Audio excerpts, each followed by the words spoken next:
She met Anthony Joshua in, I think it was 2000. What was it? 2010, I believe it was. 2010, 2011. Okay. And it was on London versus Vegas show. Right. He came to Vegas, and I guess it was like the weigh-ins, and I seen him pull up. I seen him pull up in the gym. I'm like, hey, who fighting that dude?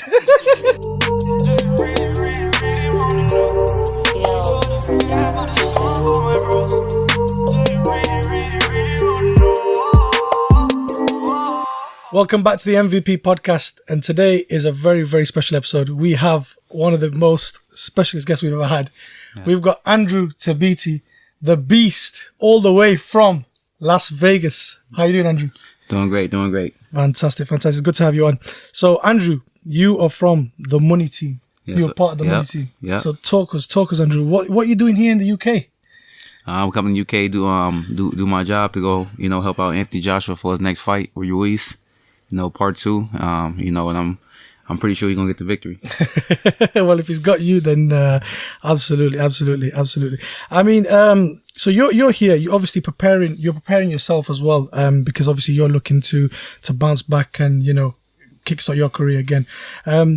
Obviously your last fight, it wasn't as planned. Right. You win the Super Series semi-final, suffer the KO, but to talk us what happened in that fight, Andrew. I prepared well for the fight. Was in the best shape. Just things. I just had hard luck that the fight. I did some movement the second round. And I basically slipped over like an advertisement sign that was inside the ring, which caused me to sprain my ankle. You know what I'm saying? So I was basically bouncing around for the rest of the 8 rounds with a sprained ankle, swelled up on me, and it got me kind of tired, so, but I can't take nothing from Doricos. He's a great fighter. I trained and took him serious. Yeah. And shoot, one day, try to get a rematch. Absolutely. I mean, we want that back. Yeah. We got family in the back. We got all the family in the back with us. Who do you see winning the Super 6 final that's happening in December? I don't know. They both good fighters. So, we just have to see. Doricos, yes, Doricos pretty good. And, Bridges, you can't count him out. He gave Usyk a hard fight, Yeah. I think it went majority decision. A lot of people say he could have won. So, you just never know with the game. In a cruiserweight, heavyweight game, one punch could change the fight. Absolutely. Well, that's boxing in general. Yeah. It's crazy. I mean, did you hear about Patrick Day about a month ago? Oh, yeah. Passed away sadly. Yeah. Did you know Patrick at all? I didn't know him at all, but I think another guy from Australia, he ended up dying like maybe a couple weeks ago. Yeah. That's the seriousness of this game, and that's people gotta take it serious because you never know.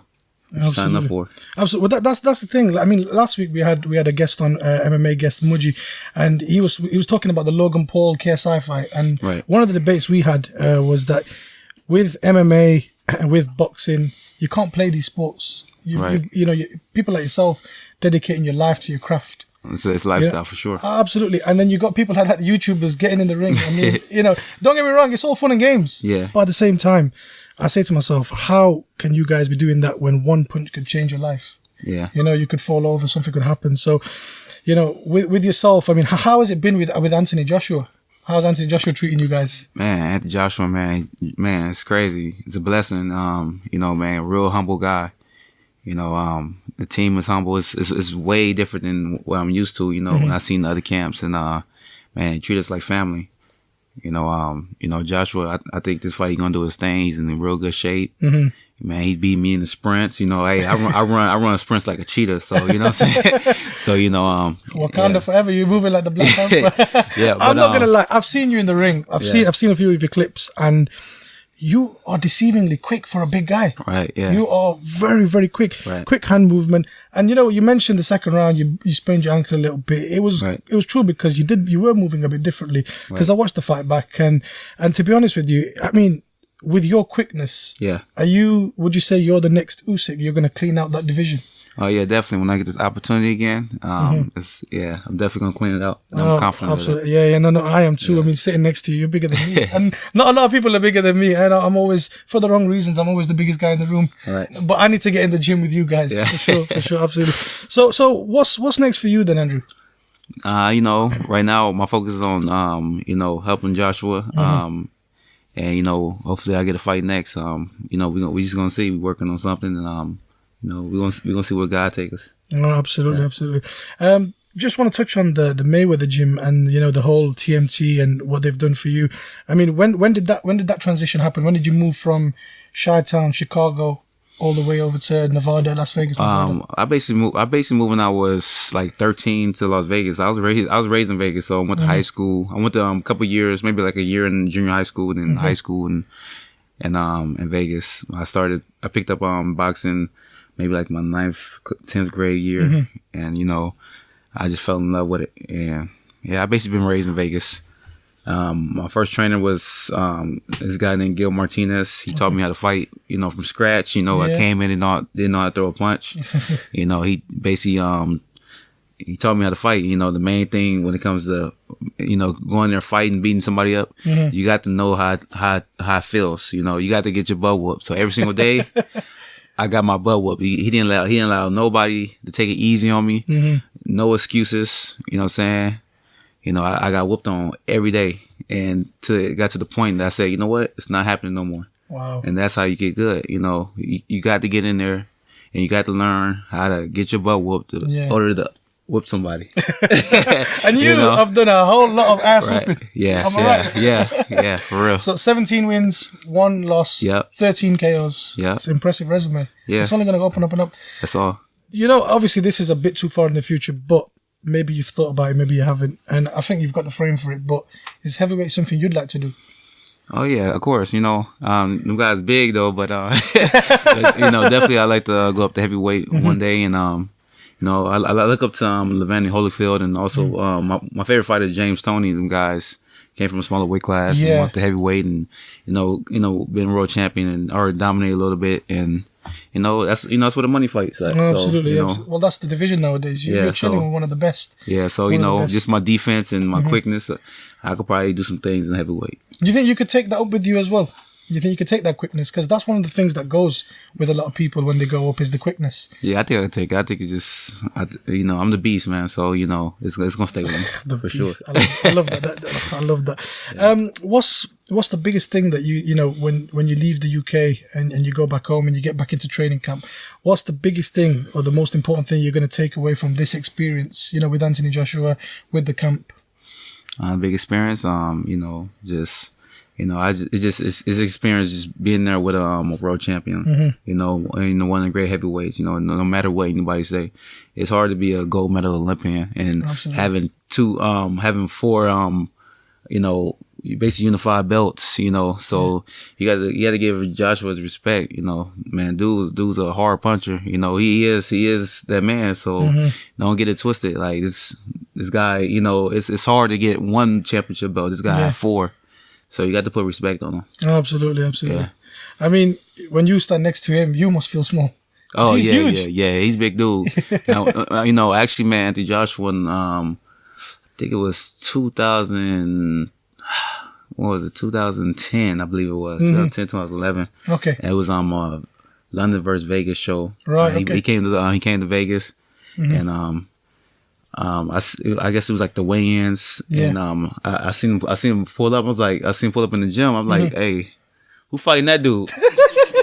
Not me. Then I found out he was super heavyweight, and I was like, okay, he got it. Thank you, God. So so it's pretty cool, So he a monster, man. He punching. He's still athletic. He's strong, fast.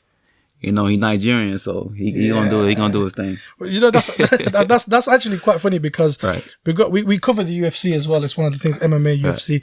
Now you must be proud of your 2 brothers, Israel Adesanya. Oh yeah, Kamaru Usman, world champion, Nigerian world champions. Yep.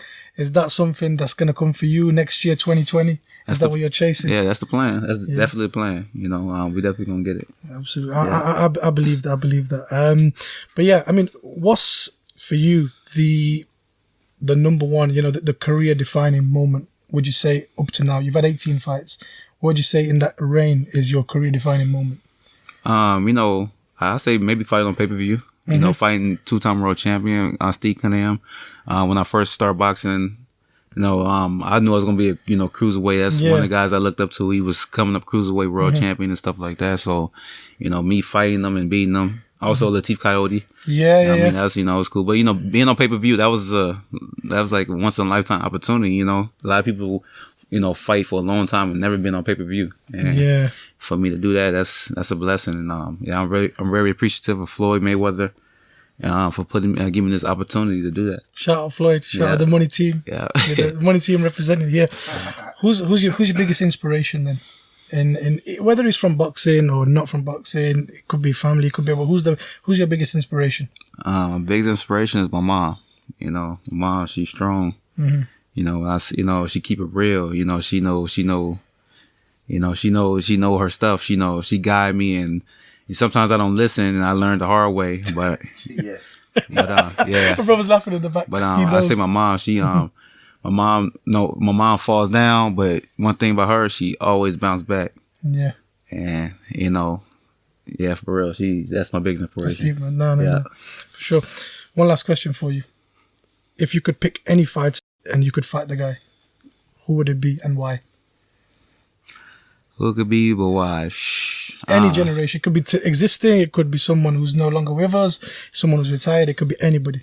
Shoot, it'll probably be Floyd Mayweather, because that's like hitting the lottery.